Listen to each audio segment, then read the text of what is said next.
रत्ना और आप देख रहे हैं सी न्यूज़ भारत। रुक करते हैं बिहार बुलेटिन की खास खबरों की ओर, जहां हम सबसे पहले बात करेंगे किशनगंज की, जहां बांग्लादेश में हिंदुओं के ऊपर हो रहे हमलों को लेकर जमीयत उलेमा हिंद के राष्ट्रीय अध्यक्ष महमूद असद मदनी ने दिया बड़ा बयान। इस बुलेटिन में आगे बात होगी रोहतास की, जहां बांग्लादेश में हो रहे हिंदुओं पर अत्याचार को लेकर अखिल भारतीय समाज के बैनर तले जन आक्रोश रैली निकाली गई। खबर किशनगंज से है, जहां बांग्लादेश में हिंदुओं के ऊपर हो रहे हमलों को लेकर जमीयत उलेमा ए हिंद के राष्ट्रीय अध्यक्ष महमूद असद मदनी ने बड़ा बयान दिया। मुस्लिम बहुल किशनगंज में जमीयत द्वारा आयोजित सम्मेलन को संबोधित करने पहुंचे मदनी ने पत्रकारों से बातचीत करते हुए कहा कि बांग्लादेश में जो घटनाएं हो रही हैं वो निंदनीय हैं। उन्होंने मीडिया से मुखातिब होते हुए कहा कि हिंदुओं पर हमला बंद होना चाहिए। उन्होंने कहा कि कोई मुसलमान अगर गैर मुस्लिम के साथ गलत व्यवहार करे तो वह बहुत बड़ा अन्याय है। उन्होंने कहा कि यह इस्लाम का विरोध है। इस्लाम ऐसा नहीं सिखाता। गैर मुस्लिम पर हमला मतलब इस्लाम का विरोध। बुजुर्गों और दोस्तों, किसी भी मुहज्जब समाज के लिए अदल व इंसाफ सबसे बड़ा मेयार है। अदल व इंसाफ के बगैर बड़ी से बड़ी रियासत, बड़े से बड़ा मुल्क बाकी नहीं रह सकता। मुल्क में अमन व अमान का क़याम और जराइम से पाक मुआशरे की तश्कील इंसाफ के बगैर मुमकिन नहीं। लेकिन अफसोस के साथ कहना पड़ रहा है कि गुज़िश्ता कुछ अरसे से बिलखुसूस बाबरी मस्जिद, तलाक सलासा जैसे बहुत से मसाइल पर फैसलों के बाद ये तासुर आम हो रहा है कि अदालतें रियासतों के दबाव में काम कर रही हैं।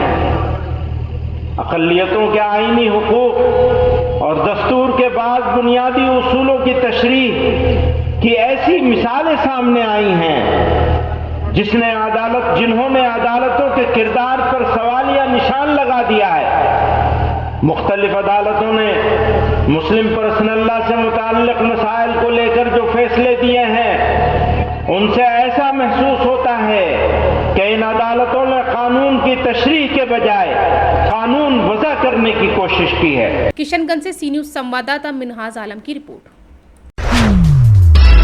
खबर रोहतास से, जहां बांग्लादेश में हो रहे हिंदुओं पर अत्याचार और उत्पीड़न तथा हिंदू सनातन धर्म को बचाने को लेकर आज रोहतास जिले के नोखा में अखिल भारतीय समाज के बैनर तले एक जन आक्रोश रैली निकाली गई, जिसमें लोगों ने बांग्लादेश में हो रहे हिंदुओं पर अत्याचार को लेकर नाराजगी व्यक्त की और बांग्लादेश सरकार के प्रति जमकर नारेबाजी की।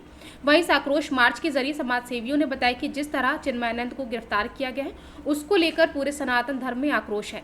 जिस तरह वहां के लोगों द्वारा बर्बरता पूर्वक हिंदुओं पर अत्याचार किया जा रहा है और बहु बेटियों को खींचकर मारा जा रहा है, उनका यौन शोषण किया जा रहा है, उसी को लेकर पूरे देश में आक्रोश की लहर है और जाना क्रॉसिंग रैली निकाली जा रही है। इसी संदर्भ में आज रोहतास जिले के नोखा में भी एक रैली निकाली गई, जो कि पश्चिम पट्टी का दुर्गा मंदिर से होते हुए बस स्टैंड पर जाकर समाप्त हुई।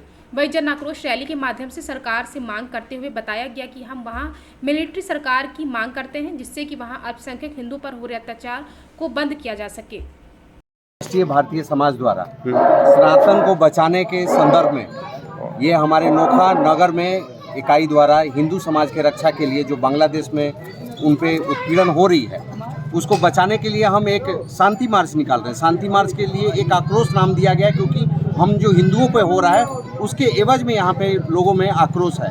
और चिन्मय दास को जिस हिसाब से उनको अरेस्ट किया गया है, मैं प्रधानमंत्री आदरणीय नरेंद्र मोदी जी से आग्रह करूँगा, मैं पार्टी के तौर पर नहीं बोल रहा हूँ, एक सनातनी होने के नाम पर बोल रहा हूँ, कि जिस तरह से उनको बांग्लादेशी ने जैसे उनको अरेस्ट किया है और हिंदुओं पे जो जुल्म हो रहा है, कहने के लिए तो यहाँ पे लोग बहुत सारे लोग कहते हैं कि हम अल्पसंख्यक में हैं। अल्पसंख्यक में अगर आपको जीता जागता उदाहरण देखना है तो बांग्लादेश में चले जाइए कि हिंदुओं के अल्पसंख्यक में क्या वहाँ पे उनके साथ किया जा रहा है।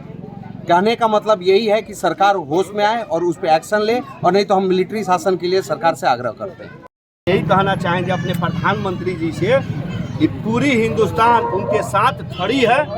जो भी हमारे बांग्लादेश में हिंदू समाज के जो घटना हो रही है, हम सभी लोग प्रधानमंत्री जी के हाथों के मजबूत कर रहे हैं, इस विरोध कर दिखाना चाहते हैं।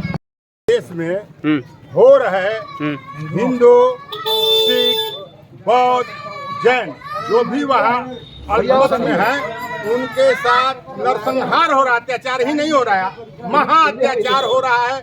बहू और बेटियों को घींच कर उनके साथ रेप किया जा रहा है, नौजवान लड़कों को मार दिया जाता है और उनकी लाश को उठाने के लिए बोला जाता है कि अल्लाह हो अकबर बोलो तो लाश उठाओगे, नहीं तो कुत्तों बिल्लियों के लिए छोड़ दिया जाता है। वहाँ के जितने भी सोना चांदी के दुकान ज्वेलरी के हैं उनको तमाम लूट लिए गए। जितने भी बड़े बड़े व्यवसायी हैं, मॉल है, तमाम व्यवसाय को एकदम टारगेट करके लूटा जा रहा है। रोहतास से सी न्यूज संवाददाता शशिकांत की रिपोर्ट। इस बुलेटिन में फिलहाल इतना ही। देश और दुनिया की तमाम बड़ी खबरों के लिए देखते रहिए सी न्यूज भारत।